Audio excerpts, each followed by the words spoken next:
August 22 last date. உங்களுக்கு இன்னும் ஒரு வாரம் டைம் தரேன்.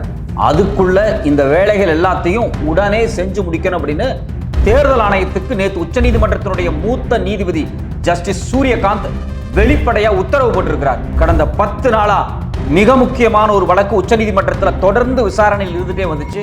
மோடி அரசாங்கத்தினுடைய தேர்தல் ஆணையம் தரப்புல இருந்து பல்வேறு சாக்கு போக்குகளை சொல்லிக்கிட்டே இருந்தாங்க.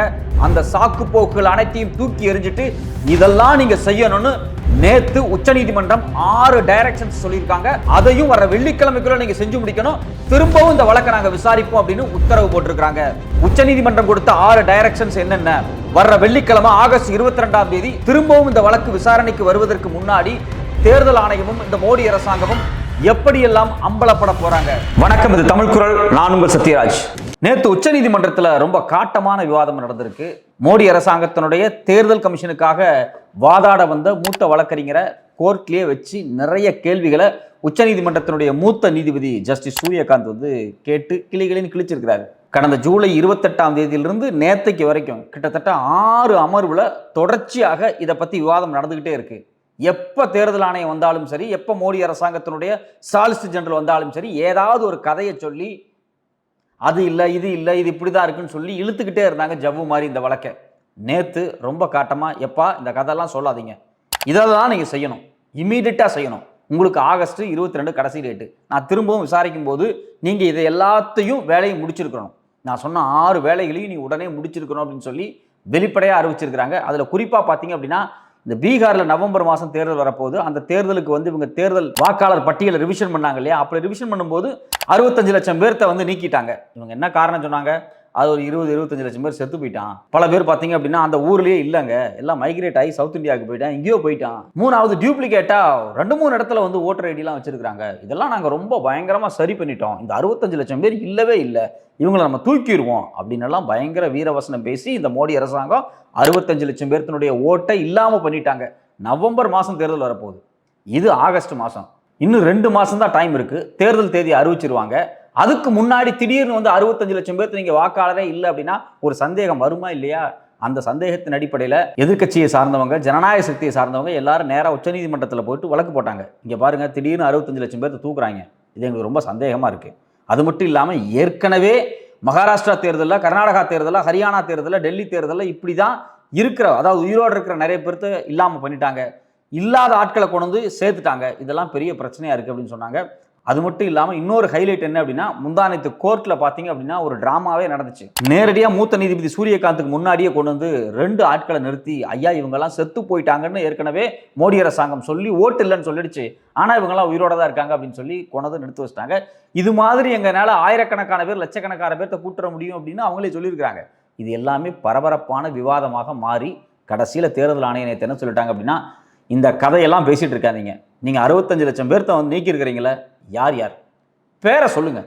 பேர் தானே எதிர்க்கட்சிகள் கேட்கறாங்க, வழக்கு போட்டவங்க கேட்கறாங்க. பேரை சொல்றதுல உங்களுக்கு என்ன பிரச்சனை? பேரை சொல்லுங்க. தெளிவா நேற்று சொல்லியிருக்காரு, பேரை சொல்லணும். அது மட்டும் இல்லாம அவங்க எந்தெந்த டிஸ்ட்ரிக்ட்ல இருக்காங்க அப்படின்னு டிஸ்ட்ரிக்ட் எலக்டோரல் ஆபீசர் டிஸ்ட்ரிக்ட் வைஸா நீங்க லிஸ்ட்டை ஒட்டுங்க அப்படிங்கிறாங்க. அது மட்டும் இல்லாம பூத் வைஸா லிஸ்ட்டை ஒட்டுங்க. இது மட்டும் இல்லாம access can be accessed by epic number of the voters அப்படின்னு சொல்லிட்டாங்க. அதாவது ஓட்டு போடக்கூடியவங்களுடைய எபிக் நம்பர் இருக்கு பாத்தீங்களா, அந்த நம்பர் படி சர்ச் பண்ற மாதிரி வெப்சைட்ல ஏத்துங்க அப்படிங்கிறாங்க. 2வது, இதை விட இன்னொரு முக்கியமான விஷயம், இவரை ஏன் நீக்குனீங்க அப்படின்னு நீங்க அதை மென்ஷன் பண்ணணும். ஃபார் எக்ஸாம்பிள், ஒருத்தரோட பேர் ஒட்டி இருக்கு அப்படின்னா அந்த பேர் இருக்கு, அவர் அட்ரஸ் இருக்கு, அவர் வாக்காளர் எண் இருக்கணும். அவர் நீக்கப்பட்டிருக்கிறாருன்னா ஏன் நீக்கப்பட்டிருக்கிறார், அந்த காரணம், அவர் செத்து போயிட்டாரா, இல்லை வேற ஊருக்கு போயிட்டாரா, ஆளை கண்டே பிடிக்க முடியலையா, இல்லை டூப்ளிகேட் அட்ரஸ் வச்சிருக்காரா, என்னங்கிறது தெளிவா எல்லா டிஸ்ட்ரிக்ட் வைஸ் ஆபீஸ்லயும் ஒட்டணும். பூத் லெவலில் இருக்கக்கூடிய மாவட்டம், மாநிலம், பஞ்சாயத்து எல்லா இடத்துலயும் ஒட்டணும் அப்படின்ட்டாங்க. இது மட்டும் இல்லாம 2வது உத்தரவு என்ன பண்ணாங்க அப்படின்னா, நீங்க பாட்டுக்கு போற போக்கில் இங்கிலீஷ்லாம் ஒட்டக்கூடாது, வெர்னாக்குலர் லாங்குவேஜ். இப்போ பீகாரிஸ் தானே, பீகாரியில் ஒட்டுங்க, ஹிந்தியில் ஒட்டுங்க. இல்லைன்னா பீகார் மாநிலத்துக்குள்ள பல பேருக்கு ஹிந்தி இங்கிலீஷ் தெரியாது, அவனுக்கு போஜ்பூரி தான் தெரியும், மைதிலி தான் தெரியும், இந்த வெர்னாக்குலர் லாங்குவேஜ்ல நீங்க போஸ்டரை ஒட்டணும் அப்படின்ட்டாங்க. இது மட்டும் இல்லாம என்ன சொல்லியிருக்காங்க அப்படின்னா, it shawl also be broadcast and telecast on the TV and radio channels. எல்லா டிவி சேனல்கள்லையும், லோக்கல் சேனல்ல இருந்து நேஷனல் சேனல் வரைக்கும் எல்லா சேனல்லையும், எல்லா ரேடியோலையும் நீங்க அனௌன்ஸ் பண்ணணும். இந்த 65 லட்சம் பேருடைய டீட்டெயில் குறித்து அனௌன்ஸ் பண்ணாம இருக்கக்கூடாது அப்படின்னு அதிரடியான உத்தரவை கொடுத்துருக்காங்க. அது மட்டும் இல்லாமல் டிஸ்ட்ரிக்ட் லெவல் எலக்டோரல் ஆஃபீஸர் இருப்பார்ல, அவர் அந்த சோஷியல் மீடியா அக்கௌண்ட் வச்சிருப்பார், அஃபீஷியல் அக்கௌண்ட் வச்சிருப்பாரு. அந்த அஃபீஷியல் அக்கௌண்ட்ல எல்லா டேட்டாஸையும் அப்லோட் பண்ணி எல்லா மக்களும் பார்க்குற மாதிரி பொது வெளியில் வைங்க அப்படின்னு சொல்லி உத்தரவிட்டிருக்காங்க. மூணாவது முக்கியமான விஷயம், இதுதான் ஹைலைட்டே. இந்த தேர்தல் ஆணையம் என்ன பண்ணணும் அப்படின்னா, பிளாக் லெவலில், பஞ்சாயத்து லெவலில், அதாவது ஒவ்வொரு கிராமத்துக்கும் போய் பஞ்சாயத்து ஆஃபீஸில் இந்த கிராமத்தில் நாங்கள் இத்தனை பேர்த்த வந்து நீக்கி இருக்கிறோம், இதில் இவங்க செத்து போயிட்டாங்க, இல்லை இவங்க வந்து இடமாறி போயிட்டாங்க, இல்லை இவங்க வந்து டூப்ளிகேட் கொடுத்துருக்காங்கன்னு சொல்லி ஒட்டணும் அப்படின்ட்டாங்க. அவ்வளோதான். இங்கே தான் செக்கே. எல்லா கிராமங்கள்லையும் கொண்டு ஒட்டியே ஆகணும். பிளாக் டெவலப்மெண்ட் லெவலில் இருக்குது பார்த்தீங்களா, பிளாக் லெவல், அந்த பிளாக் லெவல்லையும் ஒட்டி ஆகணும். இப்போ இங்கே என்ன நடக்கும்னா, யார் பேர்லாம் நீக்கப்பட்டுச்சோ அவங்கெல்லாம் வந்து சரிபார்க்க நேரடியாக பஞ்சாயத்து அலுவலகத்துக்கே வருவாங்க. ஏன்னா லோக்கலில் இருக்கக்கூடிய பஞ்சாயத்து ஆட்களாக கண்டிப்பாக அந்த வில்லேஜில் இருக்கிறவங்களுக்கு தெரியும். அங்கே போஸ்டர் ஒட்டி இருந்தாலே போதும், எல்லாரும் மாட்டுவாங்க. எப்படி மாட்டுவாங்க தேர்தல் ஆணையம்னா, இப்போ ஒரு கிராமத்துலேருந்து ஒருத்தர் வந்து பார்த்தாருன்னு வச்சுங்களேன், டே முனுசாமி உன் பேர் செத்துட்டான்னு ஒட்டியிருக்காண்டா, ராமசாமி பாரு உன் பேரை வந்து இல்லவே இல்லை, ஊரை விட்டு போயிட்டான் அப்படின்னு ஒட்டியிருக்காண்டா அப்படின்னு சொல்லும்போது மிகப்பெரிய பஞ்சாயத்து உருவாக போகுது. தேர்தல் ஆணையத்தின் தலையில் நறுக்குன்னு கொட்டியிருக்கிறாங்க உச்சநீதிமன்றம். இது மட்டும் இல்லாமல் நாலாவதா இன்னொரு முக்கியமான விஷயம் என்ன அப்படின்னா, நீங்க இது வரைக்கும் என்ன சொல்லிட்டு இருந்தீங்க, 11 டாக்குமெண்ட் கொடுக்கணும், அந்த டாக்குமெண்ட் கொடுக்காதவங்க தான், அந்த டாக்குமெண்ட் இல்லாதவங்க தான் நீங்க வந்து இந்தியாவுடைய குடிமகனே கிடையாது, ஓட்டே போட முடியாதுன்னு சொன்னீங்க இல்லையா. இன்னைக்கு சொல்லிட்டாங்க. இங்க பாருங்க, அந்த 65 லட்சம் பேர் ஆதார் கார்டை கொண்டு வந்தா கூட நீங்க வாங்கிக்கணும். அப்போ 11 டாக்குமெண்ட்டோட +1 போட்டு 12 டாக்குமெண்ட்டா ஆதாரை நீங்க ஏத்துக்கணும் அப்படின்னு நேரடியாக உச்சநீதிமன்றம் தேர்தல் ஆணையத்துக்கு உத்தரவிட்டிருக்கிறாங்க.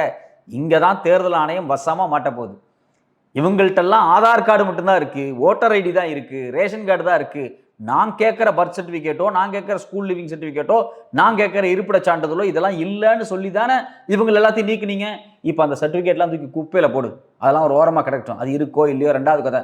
ஆதார் கார்டு அவன் கொண்டு வந்தா நீ உடனே அவனுக்கு ஓட்டர் ஐடி கொடு அப்படின்னு சொல்லி வெளிப்படையாக உச்சநீதிமன்றம் ரொம்ப போல்டா அறிவிச்சிட்டாங்க. இங்கதான் மோடி அரசாங்கத்துக்கே மிகப்பெரிய நெருக்கடி. ஏன் அப்படின்னா, ஏற்கனவே கிட்டத்தட்ட ஒரு 7 கோடி 7.5 கோடி பேர் சேர்த்து வச்சிருக்காங்க இல்லையா, இவங்களுக்கு எல்லாத்துக்குமே எல்லா டாக்குமெண்ட் இருக்குன்னு. அதுலயே பல பேர் ஆதார் கார்டு தான் கொடுத்துருக்கான். அப்புறம் ஏன் இவங்களை மட்டும் எக்ஸ்க்ளூட் பண்ணாங்க அப்படின்னா, இவங்கெல்லாம் பெரும்பாலும் இஸ்லாமிய மக்களா இருக்காங்க. இஸ்லாமிய மக்கள், தலித் மக்கள், அது மட்டும் இல்லாமல் பிற்படுத்தப்பட்ட மக்கள். யாரெல்லாம் பாஜகவுக்கு கண்டிப்பா ஓட்டு போட மாட்டாங்கன்னு தெரியுதோ அந்தந்த டிஸ்ட்ரிக்ட்ல, அந்தந்த பூத்துல, அந்தந்த கான்ஸ்டிடியூன்சில கிட்டத்தட்ட லட்சக்கணக்கான பேர் தூக்கியிருக்காங்க. லல்லு பிரசாத் தொகுதியிலிருந்து நிதிஷ்குமார் தொகுதியில் பல பேர் தூக்கியிருக்காங்க. இன்னைக்கு அவங்க எல்லாரும் வருவாங்க ஆதார் கார்டை தூக்கிட்டு. மொத்தமாக மோடி அரசாங்கம் மாட்டிச்சு.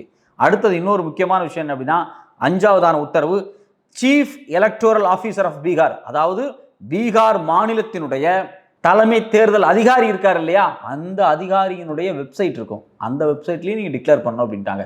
நீங்க பஞ்சாயத்து லெவல்ல இருந்து ஸ்டேட் லெவல் வரைக்கும் எல்லா இடத்துலையும் இந்த டாக்குமெண்ட்டை நீங்க ஒட்டியே ஆகணும். இதை விட முக்கியமான ஒரு விஷயம் என்ன அப்படின்னா, எபிக் நம்பர்னு சொல்லக்கூடிய அந்த தேர்தல் நம்பரை ஆன்லைன்ல சர்ச் பண்ணி டாக்குமெண்ட்டை வெரிஃபை பண்ற மாதிரி ஃபார்மெட்ல தான் நீங்க போடணும்ட்டாங்க. அதாவது பேஸ்ட் ஆன் சர்ச்சபிள் அப்படின்ட்டாங்க.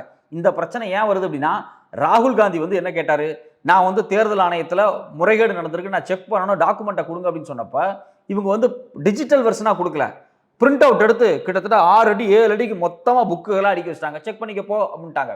என்ன நினைச்சாங்கன்னா, இது ராகுல் காந்தியோ காங்கிரஸோ எதிர்கட்சியோ ஜனநாயக சக்தியோ செய்யாது, இதை பார்க்க மாட்டாங்க அப்படின்னு நினைச்சாங்க. ஆனால் என்ன நடந்திருக்கு அப்படின்னா, கஷ்டப்பட்டு உட்காந்து ஹார்ட் காப்பியை பார்க்குறாங்க. இப்போ உச்சநீதிமன்றம் என்ன சொல்லிச்சு அப்படின்னா, இல்லை கம்ப்யூட்டரை லேப்டாப்ல சர்ச் பண்ற மாதிரி டிஜிட்டல் ஃபார்மெட்ல அப்லோட் பண்ணுங்க, உங்க இஷ்டத்துக்கு ஸ்கேன் பண்ணி அனுப்புறது மேல வச்சுக்காதீங்கட்டாங்க. இங்க தான் மோடி அரசாங்கம் வசமாக மாட்ட போகுது. இந்த 65 லட்சம் பேர் இருக்காங்க இல்லையா, இந்த 65 லட்சம் பேர்த்தினுடைய டாக்குமெண்ட்டை டிஜிட்டல் வைஸாக சரிபார்க்கப்படும் போது இதில் நடந்த மொத்த முறைகேடும் வெளியே வரும். அப்படி மொத்த முறைகேடும் வெளியே வந்துச்சு அப்படின்னா, நீங்க தயவு செஞ்சு இந்த இப்ப பண்ணீங்க பத்திய எஸ்ஐஆர் சொல்லக்கூடிய ஸ்பெஷல் இன்டென்சிவ் ரிவிஷன் இதை மொத்தமா ரத்து பண்ணுங்க அப்படின்னு சொல்லி வெளிப்படையா உச்சநீதிமன்றம் உத்தரவிடுவதற்கான எல்லா வாய்ப்புமே இருக்கு. ஏன்னா உச்சநீதிமன்றம் என்ன சொல்றாங்கன்னா, மாசா இன்க்ளூட் பண்ணலாம், மாசா எக்ஸ்க்ளூட் பண்ண முடியாது. அப்படி நீங்க எக்ஸ்க்ளூட் பண்ணீங்கன்னா நான் பார்த்துட்டு பொறுமையா இருக்க மாட்டேன் அப்படின்னு சொல்லி நேரடியான கண்டனம் விதிச்சிருக்காங்க. அது மட்டும் இல்லாம இந்த ப்ராசஸ் இருக்கு பாத்தீங்களா, இந்த 6 ஸ்டெப்ஸ், இந்த 6 டைரக்ஷன்ஸையும் கண்டிப்பாக வர ஆகஸ்ட் 22ஆம் தேதிக்குள்ள முடிக்கணும் அப்படின்னு சொல்லி உச்சநீதிமன்றம் சொல்லியிருக்கு. நான் திருப்பியும் வர வெள்ளிக்கிழமை இந்த வழக்கை விசாரிப்பேன் அப்படின்னு இருக்காங்க. இன்னும் ஒரு வாரம் இருக்கு கரெக்டா. அடுத்த வாரம் இந்நேரம் பார்த்தீங்க அப்படின்னா கரெக்டாக அந்த வழக்கு விசாரணைக்கு வரும். இப்படி விசாரணைக்கு வரும்போது இன்னைக்கு இருக்கக்கூடிய மொத்த டேட்டாஸையும் எதிர்க்கட்சி தரப்பும் சரி, இந்த பொதுநல வழக்கு போட்ட தரப்பும் சரி உட்கார்ந்து தெளிவா ஆய்வு பண்ணி எப்படியெல்லாம் மோடி அரசாங்கம் என்னென்ன உள்ளடி வேலைகளை பண்ணியிருக்காங்க அப்படின்னு கொண்டு வந்து கண்டிப்பாக உச்சநீதிமன்றத்தின் முன்னாடி சப்மிட் பண்ணுவாங்க. அப்படி சப்மிட் பண்ணும்போது தான் இருக்கு கச்சேரி. ஏன் அப்படின்னா, லட்சக்கணக்கான பேர் செத்து போனவன் சொன்ன ஆட்கள் உயிரோட வந்து நிற்பான்.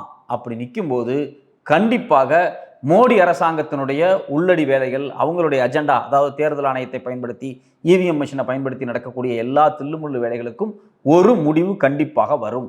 இது ஒரு துவக்க புள்ளி. இது கண்டிப்பாக விரிவடைந்து கொண்டே போக வேண்டும். அப்போதுதான் தேர்தல் ஆணையத்தின் மீது மக்களுக்கு ஒரு நல்ல நம்பிக்கை வரும். தேர்தல் ஜனநாயகத்தின் மீது மக்களுக்கு நம்பிக்கை வரும். நாம பாட்டுக்கு ஒருத்தர் ஓட்டு போடுவோம், அவன் பாட்டுக்கு ஒருத்தர் ஜெயிப்பான் அப்படிங்கிற தேர்தல் மீது நம்பிக்கை இல்லாத ஒரு ஜனநாயக நாட்டை உருவாக்காமல் தேர்தல் மீது உறுதியான நம்பிக்கை கொண்ட ஒரு ஜனநாயக நாட்டை உருவாக்குவதற்கான ஒரு துவக்க புள்ளியா இருக்கு. பொறுத்திருந்து பார்ப்போம். அடுத்த வாரம் வெள்ளிக்கிழமை சுப்ரீம் கோர்ட்ல என்ன விவாதம் நடக்க போகுது அப்படின்னு.